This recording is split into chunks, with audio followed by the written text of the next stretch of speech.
Karabas hopes to be back home for his birthday, and family of murdered farmer in complete shock. With your news this hour, I am Busima Kutulela Mtandi. Cape Town professor Cyril Karabas's lawyer says his client hopes he will return home in time to celebrate his birthday. A court in Abu Dhabi found 77-year-old Karabas not guilty of manslaughter and forgery. He plans to return home in the next few days. Karabas was accused of being responsible for the death of a young patient he treated more than a decade ago. His lawyer is Michael Bakerim. He is merely waiting for the return of his passport. We think that's imminent. We are hoping that our Department of International Relations and Cooperation can organize that the passport is given to us early next week. The family of a 51-year-old Northwest farmer whose decomposing body was discovered with multiple stab wounds outside Rustenburg said they are in complete shock. Well-known dog breeder Eric Labushny's body was found at his farmhouse on Thursday, nearly 1 week after his death.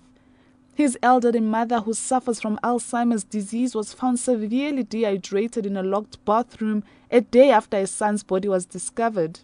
The 78-year-old woman is recovering in hospital.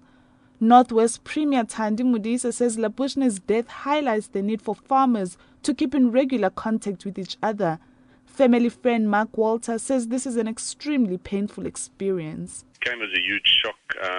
Something that was also a shock is that Bealt reported the story before the family were informed of what had happened, Police say a vehicle and 2 cell phones are missing from the deceased home. They say they are searching for one of Labushny's workers. Dozens of buildings in Johannesburg were plunged into darkness last night in commemoration of Earth Hour. However, activists have criticized many, including government departments, for not supporting the cause. Several buildings that house government offices had their lights switched on throughout the night. This despite Public Enterprises Minister Malusi Gigaba's calls for everyone to observe Earth Hour.